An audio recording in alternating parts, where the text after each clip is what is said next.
اعوذ باللہ من الشیطان الرجیم بسم اللہ الرحمن الرحیم۔ یہ فصل گلو لالا کا نہیں پابند، یہ فصل گلو لالا کا نہیں پابند، بہار ہو کہ خزاں لا الہ الا اللہ۔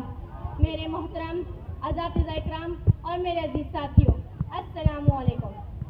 آج مجھے جس موضوع پر لب کشائی کرنے کا موقع ملا ہے وہ ہے کلمہ طیبہ۔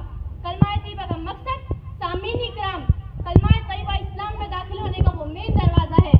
جو شخص کفر سے اسلام میں اور شرک سے توحید میں داخل ہونا چاہتا ہے، اگر وہ یہ کلمہ سچے دل سے پڑھ لے تو وہ مسلمان ہو جائے گا۔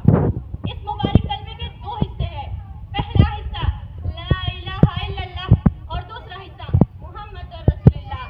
سامعین اکرام، پہلے حصے میں جو 4 لفظ ہیں لیکن اس میں پورے دین کی ترجمانی موجود ہے، اور اس لا الہ الا اللہ کے اصلی و حقیقی معنی و مفہوم ہمیں سمجھ آ جائے تو ہم ہر قسم کے شرک سے محفوظ ہو جائیں گے اور ہمارا ایمان اور مضبوط ہو جائے گا۔ اور اس لا الہ الا اللہ کے معنی ہے کہ نہیں ہے کوئی معبود مگر صرف ایک اللہ۔ عزیز ساتھیوں، یہ وہی کلمہ ہے جس کی دعوت کم و بیش 1,24,000 انبیاء علیہ السلام دیتے آ رہے اور اپنی قوم کو اس کلمے کی طرف بلاتے رہے۔ چنانچہ حضرت نوح علیہ السلام نے 950 سال تک اس کلمے کی دعوت دی۔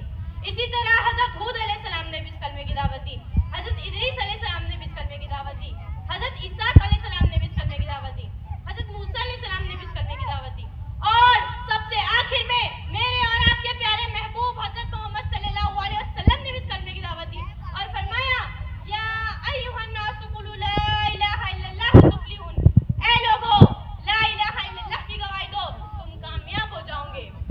معلوم ہوا کہ تمام انبیاء علیہ السلام اس کلمے پر بہت محنت فرماتے رہے اور اس بات کی طرف رغبت کرتے رہے کہ اللہ کے سوا کوئی معبود نہیں، اللہ کے سوا کوئی خالق نہیں، اللہ کے سوا نظر و نیاز اور منت کے حقدار نہیں۔ سامعین اکرام، اس کلمہ توحید کے دعوت کے نتیجے حضور اکرم صلی اللہ علیہ وسلم نے مصائب کے پہاڑ برداشت کیے، دندان مبارک شہید کرائے، جس میں اتھر زخمی کرائے، گھر بار چھوڑ دیا مگر کلمہ نہیں چھوڑا، صحابہ کرام لہولہان ہو گئے مگر کلمہ نہیں چھوڑا، اہل بیت رسول صلی اللہ علیہ وسلم لہولہان ہو گئے مگر کلمہ نہیں چھوڑا، حضرت سمیہ رضی اللہ عنہا کو نیزہ مار کر شہید کر دیا گیا مگر کلمہ نہیں چھوڑا، حضرت حذیفہ صاحب رضی اللہ عنہ کو ابلتے ہوئے پانی میں ڈالا گیا مگر کلمہ نہیں چھوڑا۔ آخر کیوں نہیں چھوڑا؟ سامعین اکرام، آخر کیوں نہیں چھوڑا؟ کیونکہ کلمہ رسول صلی اللہ علیہ وسلم کا منشور تھا، کلمہ رسول صلی اللہ علیہ وسلم کا دستور تھا۔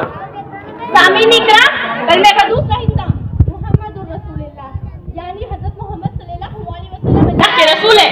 کلمہ طیبہ آپ صلی اللہ علیہ وسلم کی رسالت کے بغیر مکمل ہی نہیں ہو سکتا، دین آپ صلی اللہ علیہ وسلم کی رسالت کے بغیر کامل ہی نہیں ہو سکتا، اسلام آپ صلی اللہ علیہ وسلم کی رسالت کے بغیر مکمل ہی نہیں ہو سکتا، بلکہ میں تو یہ کہتی ہوں کہ آپ صلی اللہ علیہ وسلم کی رسالت دین کی ضامین، آپ صلی اللہ علیہ وسلم کی رسالت اسلام کی ضامین، آپ صلی اللہ علیہ وسلم کی رسالت عدل و انصاف کی ضامین۔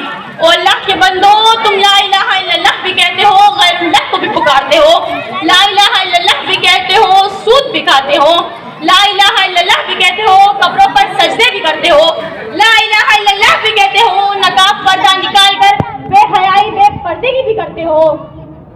اللہ ہم سب کو کلمہ کے تقاضوں کے مطابق زندگی گزارنے کی توفیق عطا فرمائے۔ میں انہی چند باتوں پر اپنی تقریر ختم کرتی ہوں۔ میسر ہو اگر ایمان کامل، میسر ہو اگر ایمان کامل، کہاں کی کیسے مسائل، کیسی الجھنیں کہاں کے مسائل، نہیں ہے جن میں شامل عکس کلمہ، کہ نہیں ہے شامل جن میں عکس کلمہ، وہ نقش ہے مٹا دینے کے قابل۔ وآخر دعوانا الحمدللہ۔